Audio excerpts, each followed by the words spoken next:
Les voy a contar la historia de Ana. Ana me contó que cada vez que tenía que ir al médico le salía una fortuna. Entonces, no iba y esperaba que estuviera realmente enferma, aunque tuviera un montón de preguntas que hacer. Lo que Ana no sabía era que todas esas preguntas y esos tratamientos los podía hacer en hospitales, centros de salud, salitas, de manera totalmente gratuita o a muy bajo costo. Ahora Ana va frecuentemente al médico y sabe que va a tener la mejor atención toda la vida.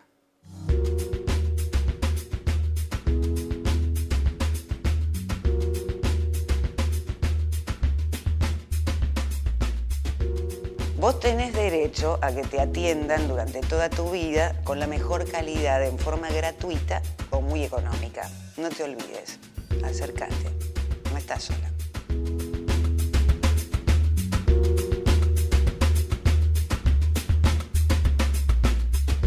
El derecho a los servicios de salud de las personas es un derecho humano básico que lo tienen que tener por su condición de ciudadanos, de que viven en un país, y no interesa si trabajan o no trabajan, no interesa si tienen medios económicos. Esto no ha sido la característica. Nosotros tradicionalmente, sobre todo a los servicios públicos que son gratuitos, los seguimos viendo todavía como una dádiva del gobierno. Aquello de la beneficencia todavía sigue pesando en nuestro inconsciente colectivo. Entonces, bueno, cuando uno va al hospital es como que, bueno, el hospital te va a dar lo que puede el hospital, ¿no? El hospital te tiene que dar lo que vos tenés derecho. Esto cambia la visión, porque si es una dádiva, aceptamos lo que nos dan, todo es bueno. Si es un derecho, vamos pidiendo cada vez más y tenemos que nosotros también contribuir a que eso mejore. El sistema de salud, que ha sido muy bueno en Argentina, se fue deteriorando y en este momento se está en parte recuperando y por eso es muy importante poder recurrir a él cuando uno es necesario y además reclamar cuando las cosas no son como deberían ser. De manera que parte de la responsabilidad es del sistema y de lo que nosotros llamamos los efectores o los profesionales. Efectores porque son médicos, enfermeras, personal administrativo, son todo el sistema de salud, y parte de la responsabilidad es de las usuarias y usuarios, que tienen que, sin hacer violencia, pero hacer llegar con claridad qué necesitan, qué quieren, qué les viene bien, qué les resulta útil, qué no.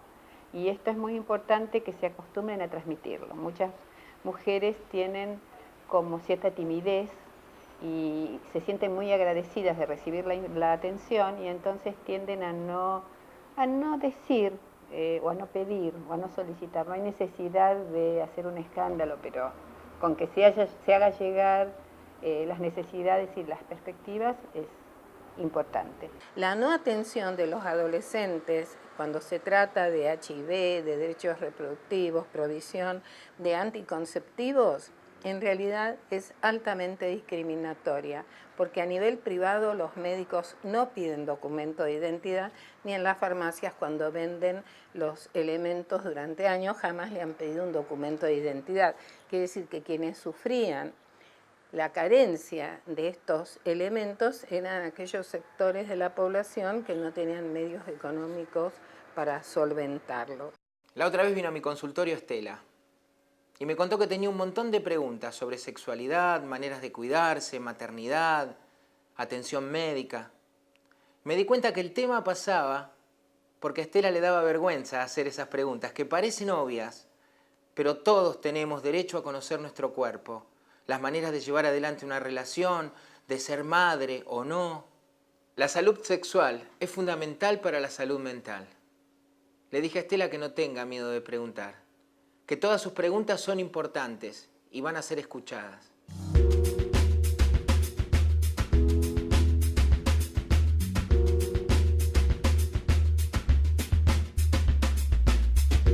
Vos tenés derecho a tener una vida sexual sana y sin riesgos. No te olvides, acércate, no estás sola.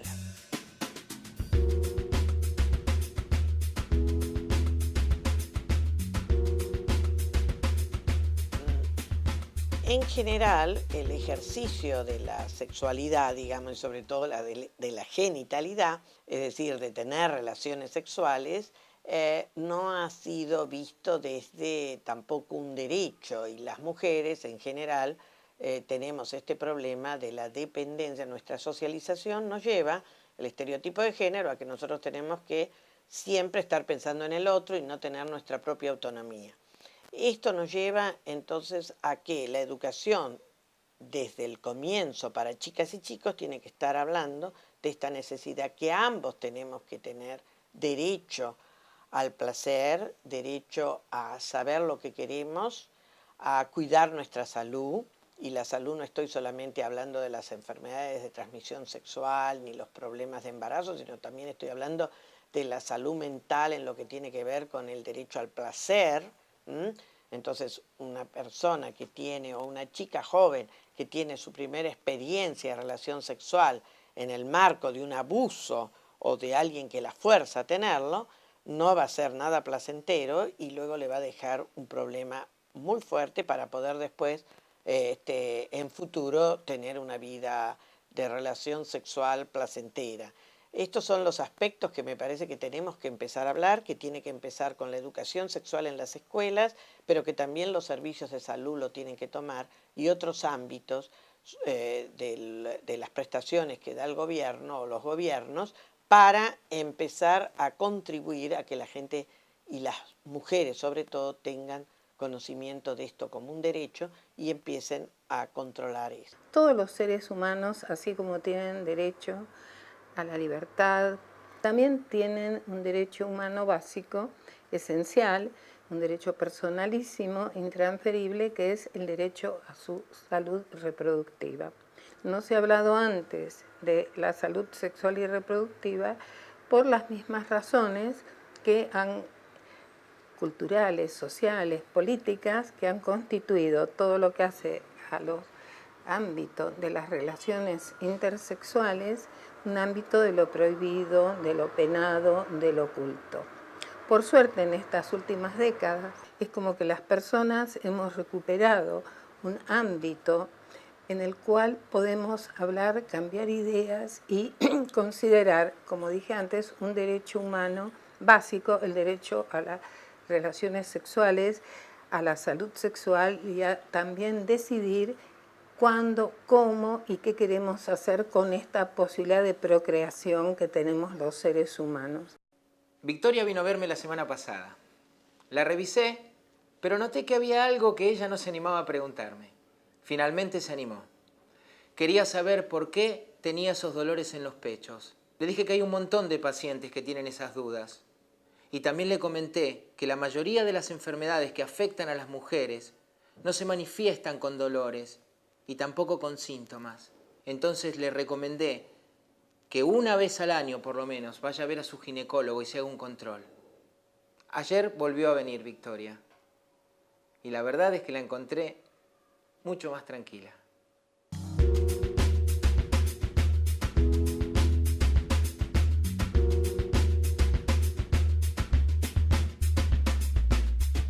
Vos tenés derecho a conocer tu cuerpo y cómo funciona. Acércate, preguntá, no tengas miedo. Conoce tus derechos. No estás sola.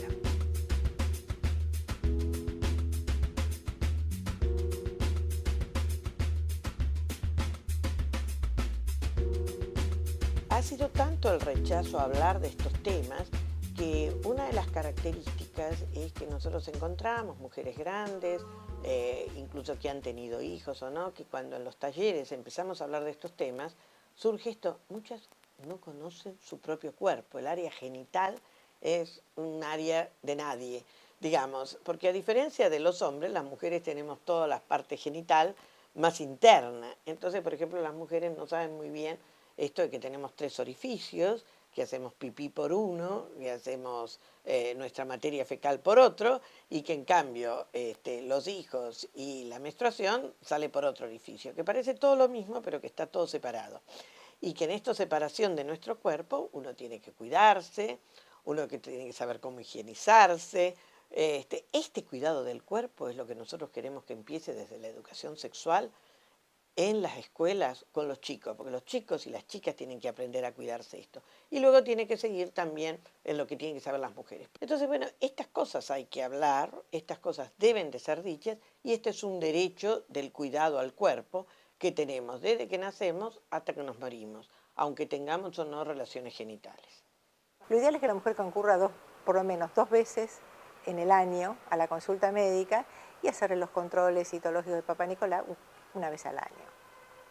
Lo mismo el otro tema es el tema de la mama, digamos, ¿no? Que generalmente la mujer se preocupa más por eso, porque bueno, las mamas se ven, las mamas se tocan, y entonces cuando hay alguna irregularidad concurren, por suerte, con bastante rapidez al médico, ¿no es cierto? Pero bueno, hay que ayudarlas a que tengan conciencia de que también es una patología los nódulos de mama y el cáncer de cuello, que cuando es el cáncer de cuello es tomado en sus momentos iniciales, tiene una buena resolución y un buen pronóstico. María me contó que hace poquito comenzó a tener relaciones sexuales con su novio, porque no se sentía preparada. Pero el novio la presionaba y encima no quiere usar preservativo. Me preguntó si aquello estaba mal. Le dije que las relaciones sexuales es algo que se hace de común acuerdo y cuando las dos partes están preparadas. El uso del preservativo reduce el riesgo del embarazo no deseado y el contagio de enfermedades. Le dije entonces que aquello era una decisión de los dos, que debía hablar seriamente con su novio y que no se dejara presionar.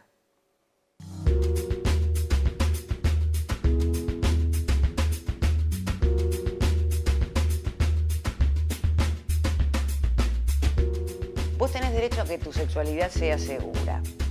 Hacelo con quien quieras y cuando quieras. No te dejes presionar. Acércate, consulta, no tengas miedo. No estás sola.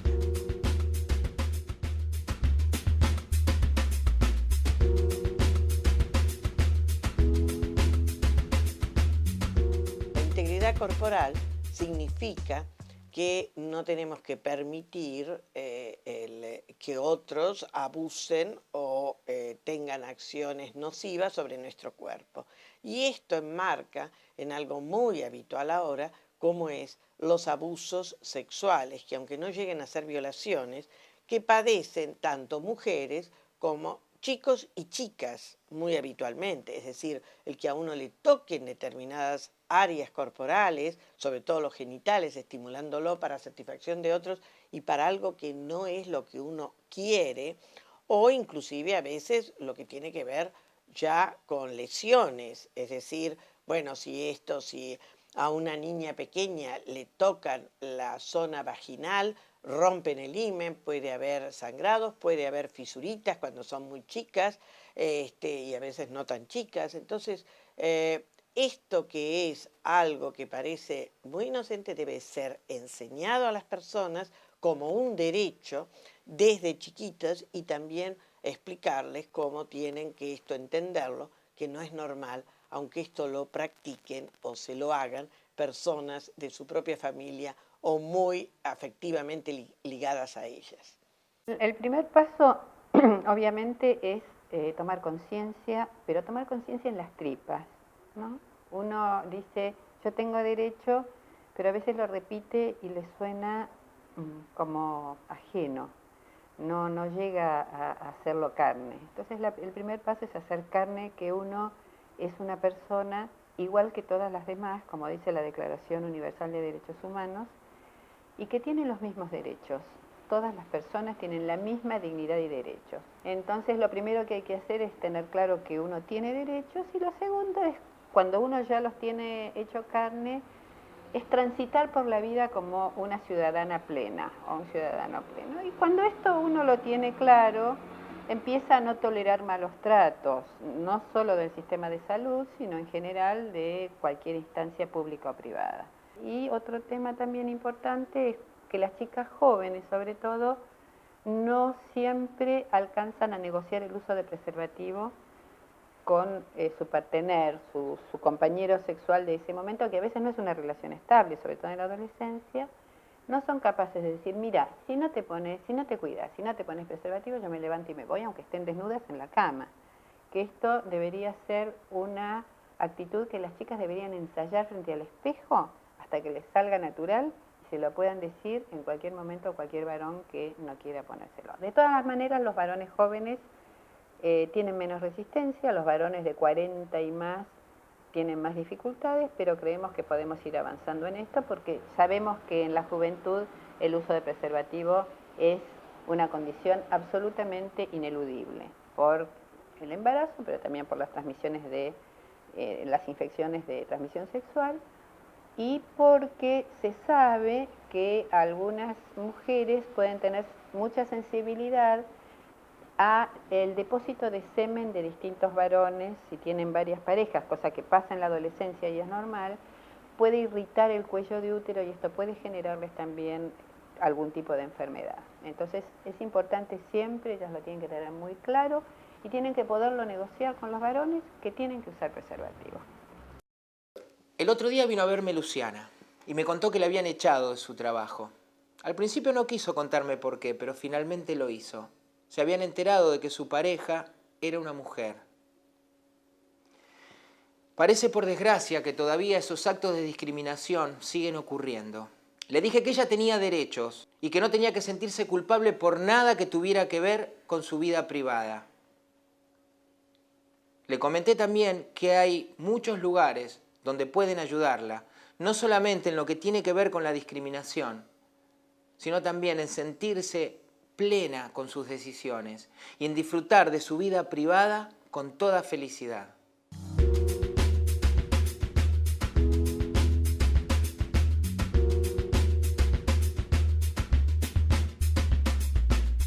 Vos tenés derecho a gozar con quien quieras y cuando quieras, sea con un hombre o sea con una mujer. No tengas miedo, no tengas vergüenza, acércate, preguntá, no estás sola.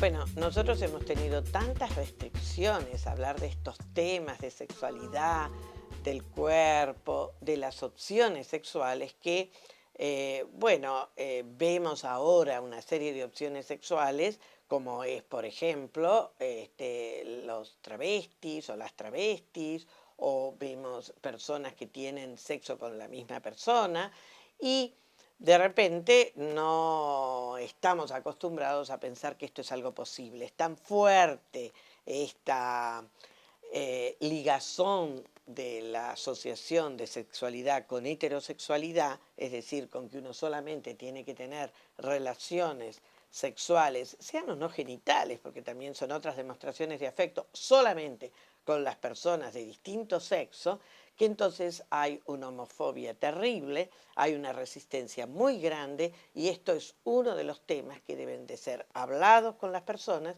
y para las mujeres creo que es muy importante el hablar desde chicas, pero también de grandes, el derecho no solamente a ejercer la sexualidad, sino al placer, porque estamos educadas y esto es parte del rol estereotipado de género, a que tenemos que gustar a los otros. Entonces tenemos que estar pendientes de que seamos partícipes del placer del otro y no de nuestro propio placer. La sexualidad es placer o no es, digamos, por definición.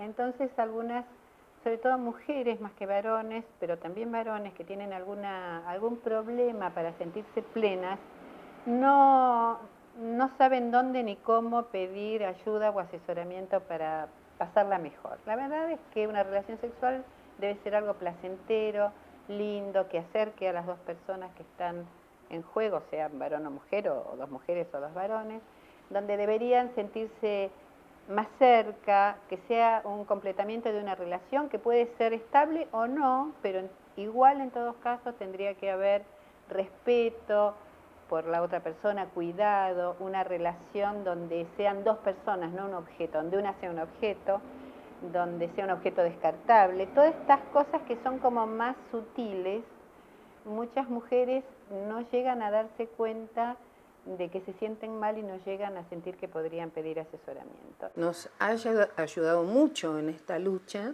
de consagrar y hacer efectivos estos derechos la existencia de tratados internacionales de derechos humanos como es la Convención contra todo tipo de discriminación en contra de la mujer, que en su articulado expresamente nos habla del derecho de las mujeres en especial a hacer, digamos, lo que conocemos como planificación familiar, o sea, cuándo, dónde y cómo, en qué momento de nuestra vida procrear y constituir una familia.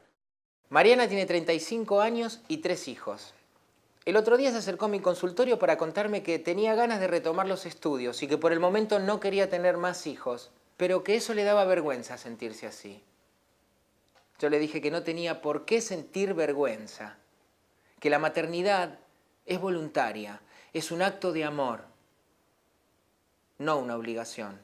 Le dije también que hay varios métodos anticonceptivos que son muy seguros y efectivos, que solo debía pasar por un hospital, por un centro de salud o por una salita y consultar allí cuál es el mejor para ella.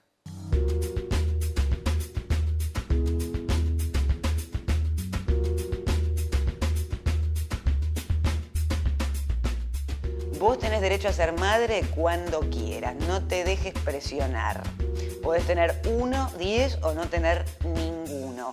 Vení, acércate y lo charlamos. No tengas miedo, no estás sola.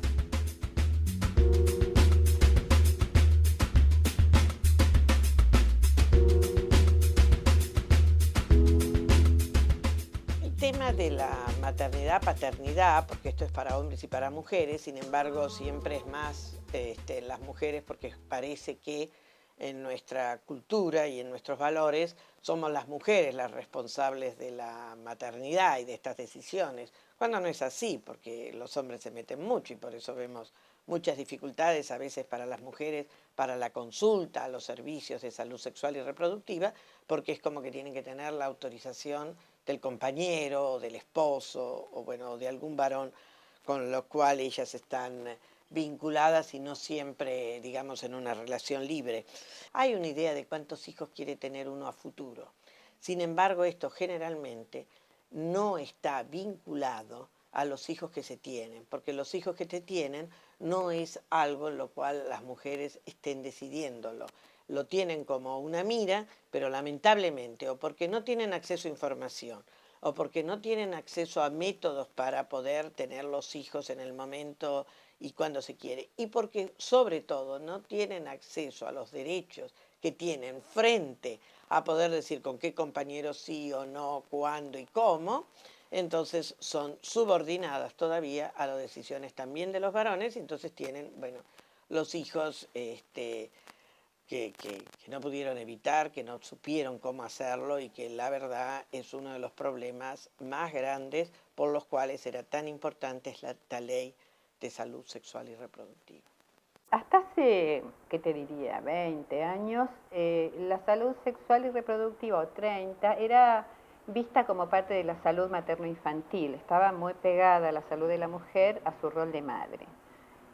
Posteriormente esto se fue viendo conjunto con el cambio cultural que hubo sobre la sexualidad, porque yo soy de la época, cuando yo era jovencita, de la época del tabú de la virginidad. ¿Sí? Esto hay que tenerlo claro para saber el enorme cambio cultural que hubo. Entonces, a partir de que cambiaron las costumbres, empezó a verse en primer plano que la salud sexual es un área fundamental. Entonces, bueno, quiere decir no contagiarse de enfermedades o infecciones de transmisión sexual, que no es solo el SIDA, son las clamidias, son las tricomonas, es el herpes genital, es el papilomavirus. Hay muchas enfermedades o infecciones de transmisión sexual que traen consecuencias más o menos graves, pero que afectan la salud. Muchas mujeres creen que porque ya fueron madres no deberían usar métodos anticonceptivos. Y muchas veces no se animan a hablar de esto con sus médicos. Cuando Sofía me dijo que eso era lo que le pasaba, que ella pensaba que tomar pastillas anticonceptivas era caro o peligroso, lo primero que le dije es que hay muchos métodos y que ella tiene el derecho de saber cuáles son las maneras de cuidarse y debe pedir información y sacarse todas las dudas.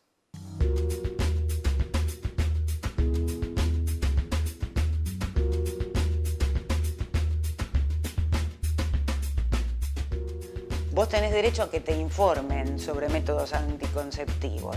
Háblalo con el médico o con la médica y que te diga cuál es el mejor para vos. Acércate, habla, no tengas miedo, no estás sola.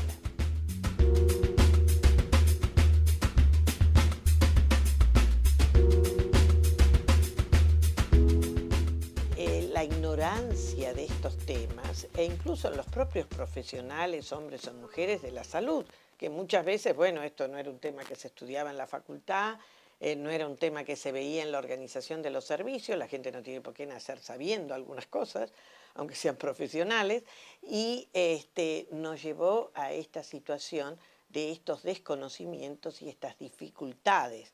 Por eso ahora hay una deuda pendiente en saldar esto, en hacerlo muy rápidamente y en sacar todos aquellos malos entendidos. Por ejemplo, hay una serie de mitos, empezando desde que el preservativo no sirve para evitar la transmisión del SIDA, por lo de los poros. Esto es mentira, es el único elemento eficaz para la planificación familiar, es decir, evitar los embarazos y evitar la infección con el SIDA. Desde que las pastillas anticonceptivas son malas, traen una serie que si bien tenían efectos colaterales antes, porque ahora las dosis son mucho menores, muchas veces se ponen otros problemas que vienen de otras cosas, se le carga la pastilla. Desde que el DIU o el dispositivo intrauterino no es bueno o es abortivo, cuando está demostrado que no lo es, y muchas otras cosas también, digamos, que la anticoncepción de emergencia, que son unos métodos anticonceptivos hormonales como las tradicionales pastillas, pero en dosis muy elevadas para, en un caso de una emergencia, como su nombre indica, es decir, que se rompa un preservativo o que a uno lo violen o que, bueno, tenga una relación insegura y esté el problema del riesgo del VIH, de la transmisión del SIDA y del embarazo. La anticoncepción de emergencia es para prevenir ese embarazo y hay toda una serie de falsedades alrededor que es abortiva, cuando no lo es. Entonces me parece que son los elementos que hay que transmitir a los profesionales, a las mujeres y también a la opinión pública, porque la opinión pública son las futuras mujeres que pueden necesitar esto y también los hombres que van a influir sobre sus compañeras sexuales.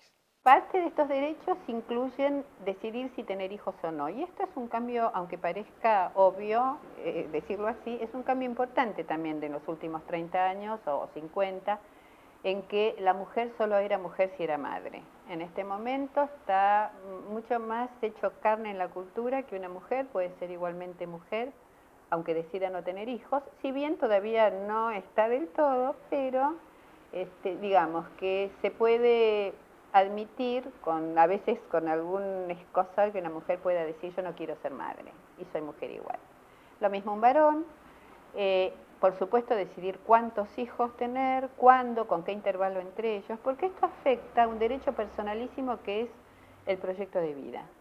No es lo mismo tener un hijo, 2 o 3, que no tenerlos, que tenerlos a los 15 años, que tenerlos a los 20, a los 30, a los 35. Esto condiciona de tal manera el proyecto de vida de las mujeres y también de los varones, pero más de las mujeres, que es un derecho fundamentalísimo, un derecho humano básico que las mujeres también debemos tener muy claro que debemos defender, porque si no es como si fuéramos una especie de esclavas determinadas por la biología o por las normas sociales. ¿Cuáles son los beneficios que nos dan las leyes de derechos sexuales y reproductivos? Nos dan los siguientes beneficios. Son leyes que trabajan con la prevención. ¿La prevención de qué podríamos decir? La prevención de contraer enfermedades de transmisión sexual.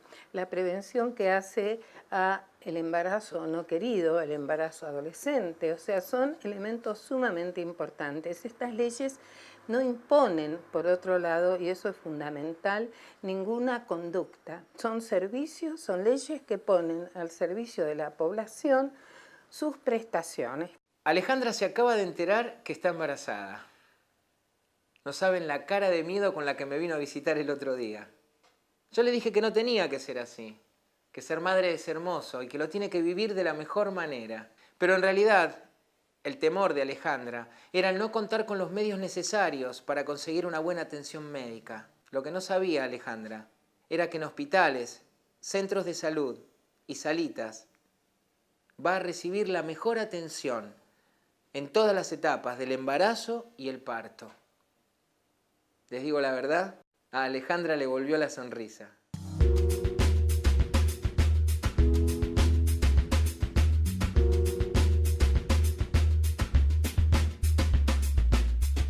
Vos tenés derecho a la mejor atención cuando te decidas a ser mamá, tanto en el embarazo como durante el parto, como después.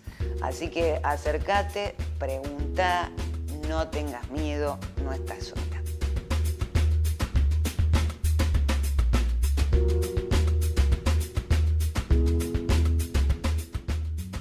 Creo que la maternidad es aquello que estuvo y está y sigue estando más idealizado, sobre todo en el caso de las mujeres, y sin embargo es lo que tal vez fue más descuidado.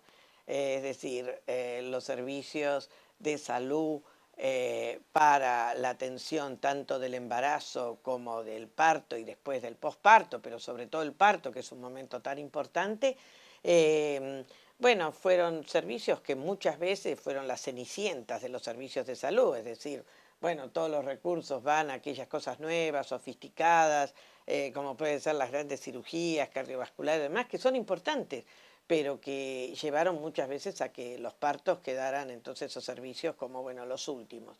Creo que todo lo que ha sido también una ley de humanización del parto es muy importante, porque ha llevado a la conciencia a los prestadores de salud de la necesidad de que el parto, primero, es un evento humanamente muy importante y no solamente para la mujer, es también para su compañero. Entonces todo aquello de que la mujer pueda ser atendida en ese momento con la compañía de su compañero, de su esposo o de alguna otra persona que para ella la acompañe y sea anímicamente un sostén, hasta lo que significa, bueno, que la mujer puede elegir en qué posición, porque creo que los médicos hemos medicalizado tanto que entonces, bueno, esto de la camilla horizontal con las piernas arriba y tener que hacer fuerza en esta forma es lo más antinatural posible, y creo que tenemos que entender que en el parto, el pujar, es lo mismo que es lo que se enseña en la preparación para el parto,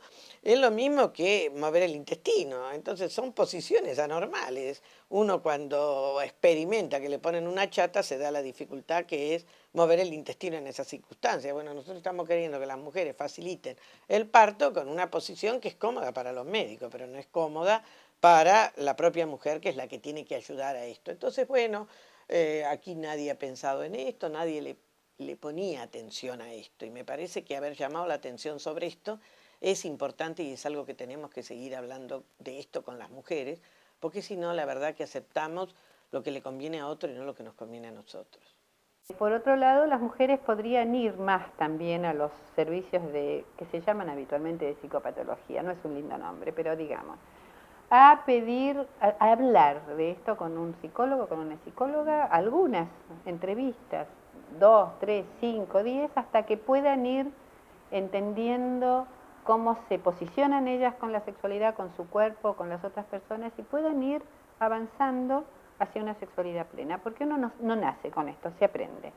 También la ley 25673 tiene varios artículos en los cuales nos habla de prevención y educación.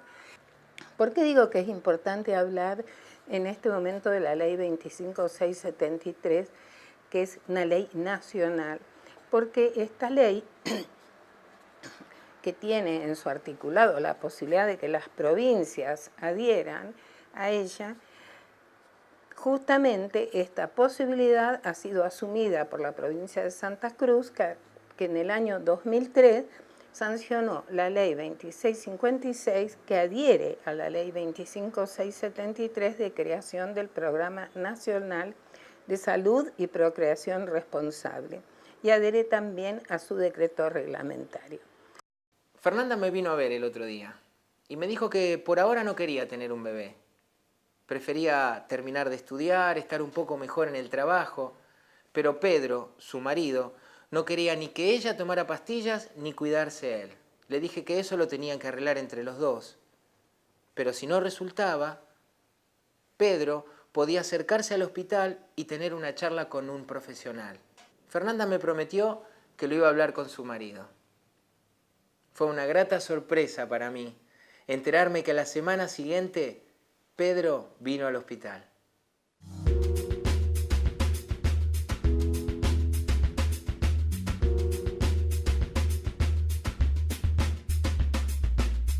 Vos tenés derecho a hablar con tu pareja todo lo que tenga que ver con la sexualidad y la reproducción. Esto es cuando querés tener hijos. Es una decisión de los dos. Acércate y hablamos sobre eso. No tengas miedo, no estás sola.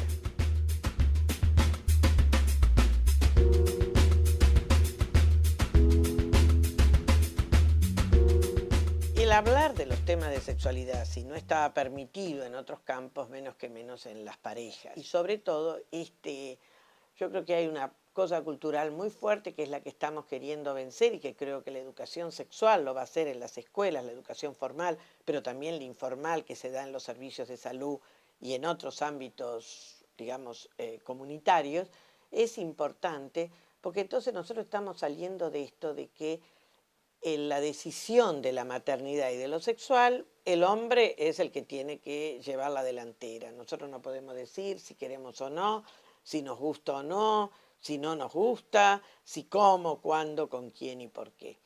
Y una de las cosas que estamos viendo, que con esto de que las chicas ahora en edades menores están asumiendo más esta cosa, no necesariamente lo están haciendo desde una situación en que valoran su derecho a, sino muchas veces empujadas porque hay una fuerza de sus propios pares y de toda la sociedad, es una gran hipocresía, que la lleva a que tienen que tener relaciones sexuales porque si no son tontas, bobas o qué sé yo.